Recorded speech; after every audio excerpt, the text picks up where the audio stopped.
Hello, this is Ben Smith with eTrends Group, your prosperity advisor. Hey, I wanted to tell you, just give you a little heads up and maybe a little history lesson on Congress.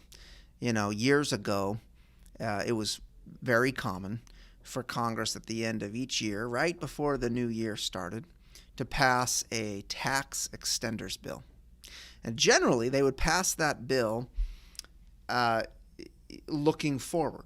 All right, so maybe there would be tax provisions in the code that would be expiring on December 31st, and they would pass an extender bill which would extend those provisions into the next year or even the year after that, whatever. It would extend the provisions into the future to give taxpayers some certainty so that taxpayers entered a new year knowing what the law was and knowing what they could count on. Well, I'm probably not the only one to notice that Congress seems to become more and more dysfunctional, at least in the last, 20 years or so. It just seems like they've become dysfunctional.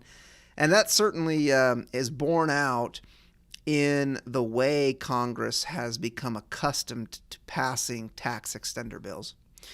So in recent years, extender bills haven't been effectively passed before the new year to give people, some surety about what the tax law is. Instead, Congress has kind of drawn them out and kind of dragged their feet, and we've basically pushed the time to pass those extenders bills back 10, 11, 12 months. So in the recent past, tax extender bills have been passed in December of the year to which the law applied. So let's say a tax law expired on December 31st, 2016, and we needed an extender bill to make that law applicable to 2017. Well, Congress kind of starts to drag their feet, and they didn't start passing those bills, or they wouldn't pass those extender bills until late in 2017 or the next year. Well, this last year, it was even worse. So in late December 2019, Congress passed an extenders bill, like they often do. But this extenders bill extends provisions in the tax code for the year 2018. So these are provisions that expired at the end of 2017. It extends those 17 provisions into 2018, 2019, and then 2020, and some of them are extended a little further than that. But the point is that it's been 2 years since our last extender bills, and this most recent extender bill affected tax year 2018. Well, it is January 31st, 2020 when I'm recording this. And almost everyone in this country has already filed their 2018 tax returns. That's no surprise. But these tax extenders that were passed just last month apply to 2018. What does that mean? It means that if you're one of those people that wants to take advantage of some of these extenders for 2018, you need to amend your tax return. Now, most people aren't going to amend their tax return, even if the extenders help them.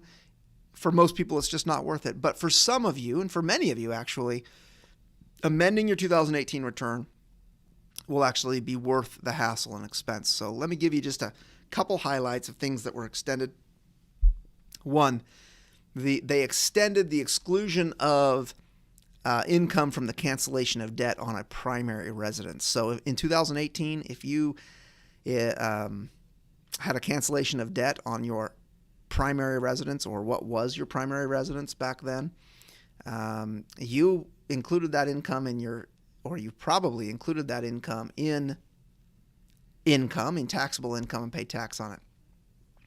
If you did that, well, guess what? You can amend and get a bunch of money back, because if you did include that money in there, you most likely paid a lot of tax. Another one, this one's going to affect a lot of people. Mortgage insurance premiums, the deduction for mortgage insurance premiums. 2018, those premiums were reported on Forms 1098 from mortgage companies in hopes, everyone hoped, that Congress would extend this provision. They never did, and then they did. So if that applies to you and you paid mortgage insurance premiums but weren't able to take advantage in 2018, you could amend. Might not be a lot of you that does a lot of good for, but there's a few that might be enough that might do enough good to actually go back and amend. The medical expense deduction is a little bit better with the extenders, and then non-business energy property. So things like energy efficient windows, doors, insulation, air conditioning units, heat pumps, etc. Those kinds of energy efficient improvements that would have been made to the property. There's a credit for those up to $500. It's a lifetime credit of $500. So if you've ever taken that before, you've taken your $500 credit, it wouldn't do you any good. But if you've never taken advantage of that credit and you purchased any of those things or some other things that I did not enumerate, if you purchased those in 2018, well, again, you could go back and claim this credit. It could be worth $500 to you. So there's a number of other things, a lot of kind of obscure things that were extended, but those are some of the big ones. There you go. Come talk to me. I can certainly advise you if let you know if it's worth your time to take advantage of those 2018 provisions and amend or not. But either way, you certainly can take care of those. You can take advantage of any of these things on your 2019 tax return and your 2020 tax return when you file it in a year. So there you go.